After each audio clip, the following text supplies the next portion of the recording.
যদি Yamaha user হয়ে থাকেন তাহলে আপনার বাইকের রিকমেন্ডেড ইঞ্জিন অয়েল গ্রেড হচ্ছে 10W40। আবার আপনি যদি সুজুকি ইউজার হয়ে থাকেন সেক্ষেত্রেও আপনি আসসালামু আলাইকুম। মোটর সাইকেলের জন্য ইঞ্জিন অয়েল কিনতে গেলে অনেকেই দেখি না কনফিউজড হয়ে যান, আর কনফিউজড হওয়াটাই স্বাভাবিক। কেউ বলে মুতুল সেরা, কেউ বলে মোবিল ওয়ান সেরা, কেউ বলে হ্যাভোলিন সেরা। এত অপশন থাকলে কনফিউজড হয়ে যাওয়াটা খুব নর্মালি একটা ব্যাপার। বাট আজকে যদি আপনি এই ভিডিওটা সম্পূর্ণ দেখেন তাহলে আপনার আগামীর দিনগুলোতে আপনি যে বাইকটা ইউজ করেন না কেন আপনার ইঞ্জিন অয়েল কিনতে গেলে কনফিউজড হওয়ার যে ব্যাপারটা সেটা আর কখনো হতে হবে না। যেহেতু আমি পালসার চালাইতেছি, ভিডিওর লাস্টে পালসারের জন্য হাইলি রিকমেন্ডেড একটা ইঞ্জিন অয়েলের কথা তো অবশ্যই বলে দিব, কিন্তু অল ওভার আপনি যে বাইকটা ইউজ করেন না কেন এই ভিডিওটা আপনার কাজে আসবে। সো না টেনে সম্পূর্ণ ভিডিওটি দেখুন। আর যারা প্রথমবার আমার চ্যানেলে ভিডিও দেখছেন তারা অনুগ্রহ করে আমার চ্যানেলটি সাবস্ক্রাইব করে দিন।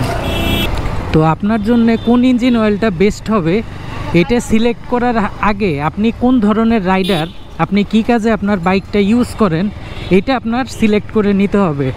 মনে করুন আপনি যে বাইকটা ইউজ করেন না কেন, আপনি বাইকটা দিয়ে অফিস যাতায়াত করেন, ঢাকা শহরের মধ্যে চালান, বাচ্চাকে স্কুলে নিয়ে যান। যদি এমন হয় ব্যাপারটা তাহলে আপনি আপনার বাইকের রিকমেন্ডেড গ্রেডের যে কোনো একটা মিনারেল অয়েল আপনার বাইকে ইউজ করতে পারেন। কারণ যেহেতু আপনি শহরের মধ্যে চালান, তেমন একটা রাফ রাইড করেন না, আপনার জন্য মিনারেল অয়েলটাই যথেষ্ট। এখন সেক্ষেত্রে আপনি যদি বাজাজ বাইক ইউজার হয়ে থাকেন সেক্ষেত্রে আপনি 20W50 গ্রেডের এই হ্যাভোলিনের মিনারেলটা আপনার বাইকে ইউজ করতে পারেন। আপনি যদি ইয়ামাহা ইউজার হয়ে থাকেন তাহলে আপনার বাইকের রিকমেন্ডেড ইঞ্জিন অয়েল গ্রেড হচ্ছে 10W40। আবার আপনি যদি সুজুকি ইউজার হয়ে থাকেন সেক্ষেত্রেও আপনার বাইকের রিকমেন্ডেড ইঞ্জিন অয়েল গ্রেড হচ্ছে 10W40।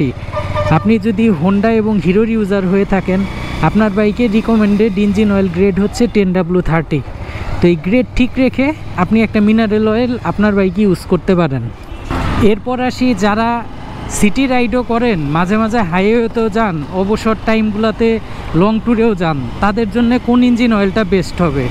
তো আপনি যদি এমন রাইডার হয়ে থাকেন যে আপনি একটু টানাটানি করেন, হাইওয়েতে যান বা আপনার পারফরমেন্সটা বেশ দরকার, তাহলে আপনি আপনার বাইকের রিকমেন্ডেড ইঞ্জিন অয়েল গ্রেড ঠিক রাখে যে কোনো একটা ফুল সিনথেটিক ইঞ্জিন অয়েল আপনার বাইকে ইউজ করেন।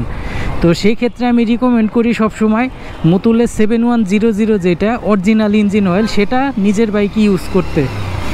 কারণ পারফরমেন্স বেস ইঞ্জিন অয়েলের মধ্যে আমি যতগুলো ইঞ্জিন অয়েল ইউজ করছি এর মধ্যে মুতুলের 7100টা আমার কাছে খুব পছন্দের। তো আপনি আপনার বাইকের জন্য যদি 7100 ইউজ করেন, কোন গ্রেডেরটা ইউজ করবেন সেটা কিন্তু ভিডিও শুরুতে আমি আপনাদের বলে দিছি।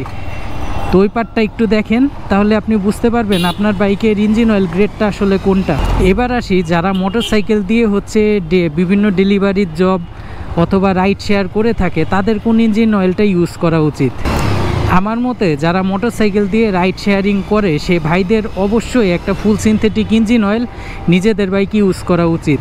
এর কারণ হইতেছে একটা ফুল সিনথেটিক ইঞ্জিন অয়েল বাইকে যদি আপনি ইউজ করেন, আপনি একটা ইঞ্জিন অয়েল দিয়ে 3000, 3500, 4000 বা 4000+ কিলো পর্যন্ত অনায়াসে চলতে পারবেন। সো বাইকের ইঞ্জিন অয়েল নিয়ে আপনার মাথায় কোনো প্যারা থাকতেছে না। দ্বিতীয় যে ব্যাপারটা, আপনার বাইকটা যেহেতু সারা দিন চলতেছে নন স্টপ, সেক্ষেত্রে বাইকের ইঞ্জিনে ভালো কিছু যদি আপনি দেন, আপনার বাইকের ইঞ্জিনটা সারাদিন যতই চলুক ও একটা ভালো পারফরমেন্স দিতে পারবে, যার ফলে আপনার ইঞ্জিনের পার্টসপত্রগুলো ক্ষয় কম হবে। তো ভিডিওর শুরুতে আমি বলেছিলাম যে ভিডিওর লাস্টে আমি বলে দিব পালসারের জন্য কোন ইঞ্জিন অয়েলটা আমার ব্যক্তিগতভাবে পছন্দ। যদি অল্প টাকার মধ্যে ভালো একটা মিনারেল ইঞ্জিন অয়েল পালসারের জন্য আমি রিকমেন্ড করি তাহলে আমি সেক্ষেত্রে সবসময় হ্যাভোলিনের মিনারেল 20W50 রিকমেন্ড করি। আর যদি পালসারের জন্য একটু বেশি টাকার মধ্যে পারফরমেন্স বেস ইঞ্জিন অয়েল আমি রিকমেন্ড করি, সেক্ষেত্রে আমি সবসময় বলি যে মুতুলের আসল 7100 যেটা আছে সেই ইঞ্জিন অয়েলটা পালসারে ইউজ করতে। তো ইঞ্জিন অয়েলের ব্যাপারে এই ছিল হচ্ছে আমার আজকের ভিডিও। আমার আজকের ভিডিওটা এখানেই শেষ করছি। ভিডিওটা যদি আপনাদের ভালো লাগে তাহলে একটু শেয়ার দিয়ে দিবেন আর আমাকে বেশি বেশি সাপোর্ট করবেন। সবাই নিরাপদে বাইক রাইড করবেন। আসসালামু আলাইকুম।